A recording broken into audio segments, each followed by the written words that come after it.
बहन रेखा गुप्ता जी का बहुत जोरदार तालियों के साथ स्वागत, अभिनंदन।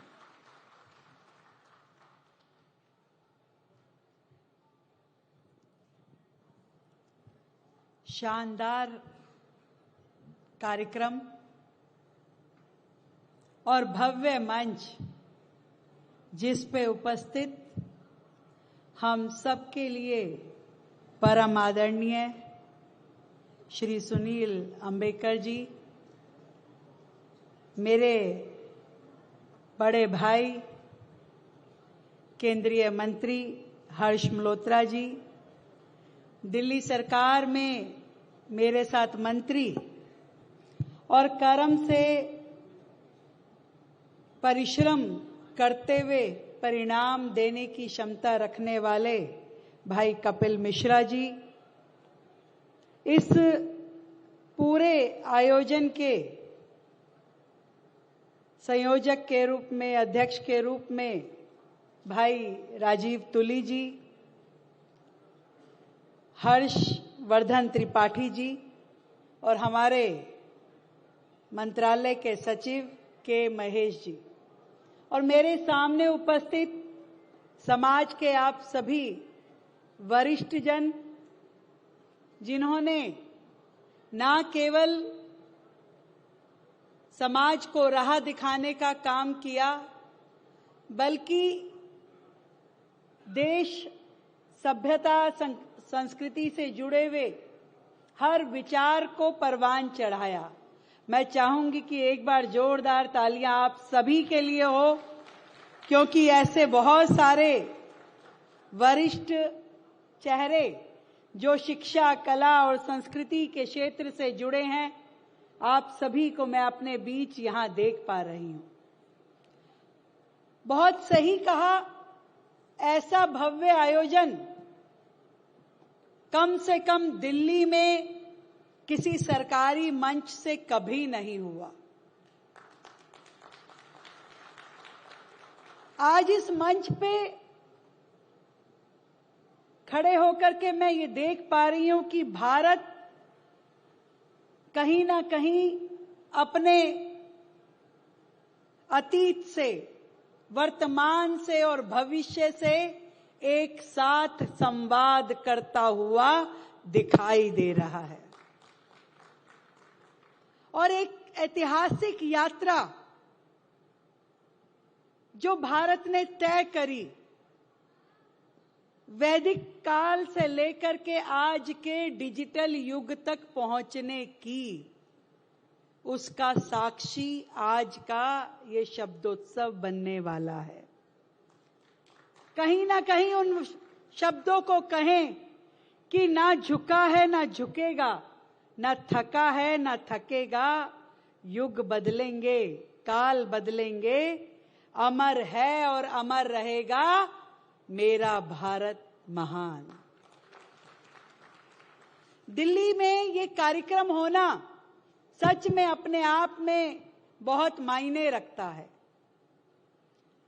दिल्ली शब्दोत्सव 2026 भारत अभ्युदय की थीम पे आयोजित इस कार्यक्रम में आप सभी का यहां आना और हजारों लोगों का इस कार्यक्रम से जुड़ना एक भविष्य की और बढ़ते भारत के कदम दिखाता है। अभ्युदय यानी अपनी जड़ों को मजबूती से थामे हुए सुनहरी भविष्य की ओर बढ़ना। और यही कारण है कि अनेकों बार भारत पे हमले हुए, भारत पे प्रहार हुए, पर भारत फिर से खड़ा हो पाया। वो किसी कवि ने कही है ना कि कुछ तो बात है कि हस्ती मिटती नहीं हमारी, सदियों रहा दुश्मन दौरे जमा हमारा। तो ऐसे में कि जमाने ने बहुत कोशिश की, अनेक अनेक रूपों में आकर के हमारी इस सभ्यता पे, संस्कृति पे, शिक्षा पे प्रहार किए, पर क्योंकि हमारी जड़ें इतनी मजबूत थी तो हम मजबूती के साथ खड़े रहे और बार बार अपने आप को हमने फिर से पुनः स्थापना की। और आज भी इसी कारण से इस प्रकार के आयोजनों की जरूरत है। सच में बधाई की पात्र है हमारी शतमहोत्सव की ये टीम, जिन्होंने इस विजन को साकार किया कि आज जितना मर्जी हम आधुनिकता में चले जाएं, परंतु जड़ों से जुड़े रहना सबसे जरूरी है। विज्ञान जरूर हो एक हाथ में, पर संस्कार भी साथ में होना बहुत जरूरी है। ये कार्यक्रम उन सारे सवालों का जवाब भी है जो हर भारतीय माता पिता ये पूछता है कि आधुनिकता की राह पे बढ़ते हुए मैं अपने बच्चों को अपनी संस्कृति से कैसे जोड़े रखूं। ये जवाब है कि अनेक माध्यमों से, अनेक चर्चाओं से इस बात को हम समझ पाएंगे कि अपने मूल को खोए बिना अपने आप को हम आगे कैसे बढ़ा सकते हैं। और दिल्ली में यह महोत्सव सच में भारतीय विविधता का परिचायक है।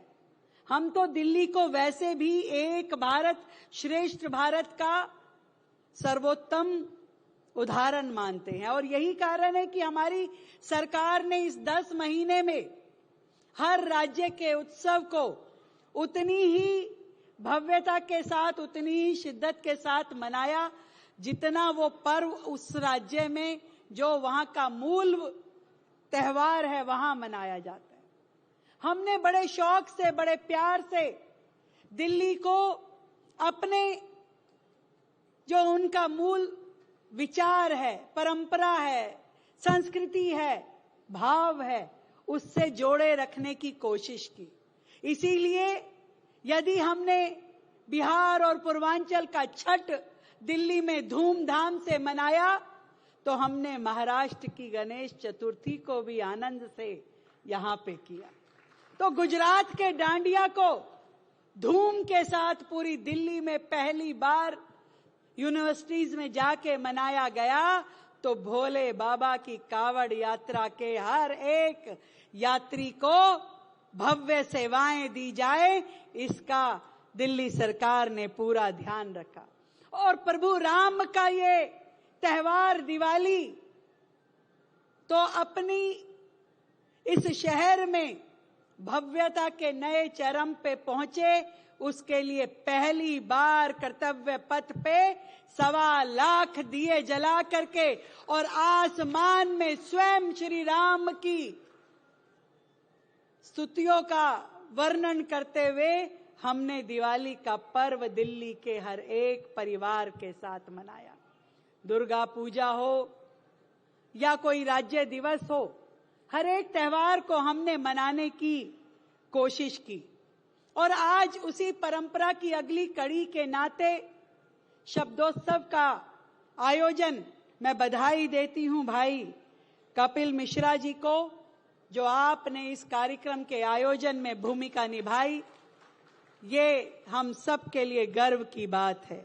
40 पुस्तकों का विमोचन इस कार्यक्रम में होना हमारे साहित्य को और हमारे विचारों को मजबूत करने की दिशा में बहुत सुंदर प्रयास है।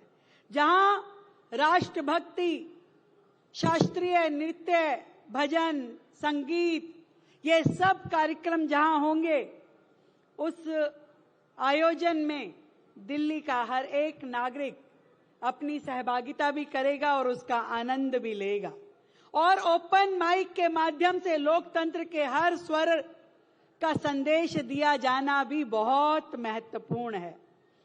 मैं भारत की विशेषता यही रही कि हर युग में हमने अपने विचारों को महत्व दिया है। हर युग में कभी वैदिक का चिंतन हो, उपनिषदों का प्रबोधन हो, रामायण की मर्यादा हो या महाभारत की कूटनीति हो, हमने अपने विचारों को कभी छोड़ा नहीं और विवेक का हाथ थामे रखा। मैं कई बार सोचती हूं सुनील जी, जब कोई भारतीय व्यक्ति, कोई भारतीय नागरिक या कोई भारतीय राजनेता विदेशों में जाकर के अपने देश के बारे में हल्के शब्द इस्तेमाल करे, तो ये परिचायक है कि वो अपने देश की इस मिट्टी से, हमारी संस्कृति से जुड़ा ही नहीं, उसे समझ ही नहीं पाया। नहीं तो कोई कारण नहीं है कि आप परदेश में जाकर के अपने देश के बारे में हल्के शब्दों का इस्तेमाल करें। मैं ये भी सोचती हूं, जब मैंने अभी एग्जीबिशन में केरला स्टोरी की वो किताब देखी, कि आज यदि हमारे बच्चे अपने धर्म से, अपनी संस्कृति से मजबूती से जुड़े होते, या हम उन्हें समझा पाए होते, तो शायद वो, हमारी बेटियां भी अपना जीवन बर्बाद करने से बच गई होती। इसलिए आज के इस समय की सबसे बड़ी आवश्यकता है अपने जड़ों से, अपनी संस्कृति से जुड़े रहना, अपनी सभ्यता से जुड़े रहना।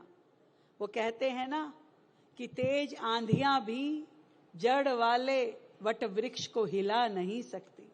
इसीलिए आज भक्ति के आंदोलन की सामाजिक चेतना या फिर स्वतंत्रता संग्राम का वैचारिक संघर्ष आज अनेकों पुस्तकों के माध्यम से इस कार्यक्रम से हम ग्रहण कर सकते हैं। और जिस तरीके से भारत तेजी से बढ़ रहा है, उसके लिए भी जरूरी है कि हमारी प्रगति हमेशा इस मिट्टी से बंधी रहे।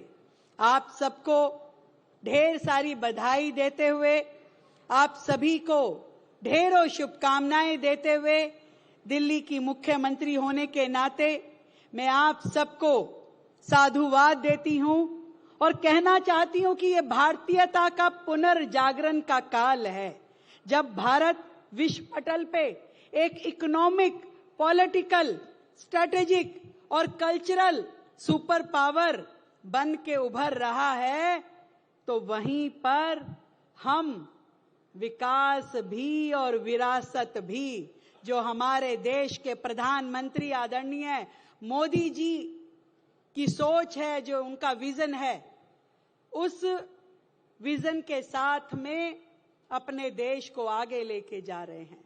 विकास जरूर करना है, प्रगति जरूर हासिल करनी है, पर अपनी संस्कृति को, अपने स्वभाव को कहीं छोड़ना नहीं है। तो आप सब यहाँ इस आयोजन से जुड़े हुए सभी साथियों को ढेर सारी बधाई देते हुए, शुभकामनाएं देते हुए, इस बात को एंडोर्स करना चाहूंगी कि ये आयोजन पहली बार जरूर यहाँ हो रहा है, परंतु आखिरी बार नहीं है। अगले वर्ष भी बड़ी भव्यता के साथ में इस आयोजन को हम करेंगे। और सही मायने में जो हर्षवर्धन जी ने कहा कि दिल्ली का ये एक इवेंट ऐसा बने जिसकी चर्चा पूरे देश में हो और हर व्यक्ति इसमें आना चाहे, ऐसा इसका हम पूरा आयोजन आगे भी लेके जाएंगे। ढेर सारी बधाई, ढेर सारी शुभकामनाएं।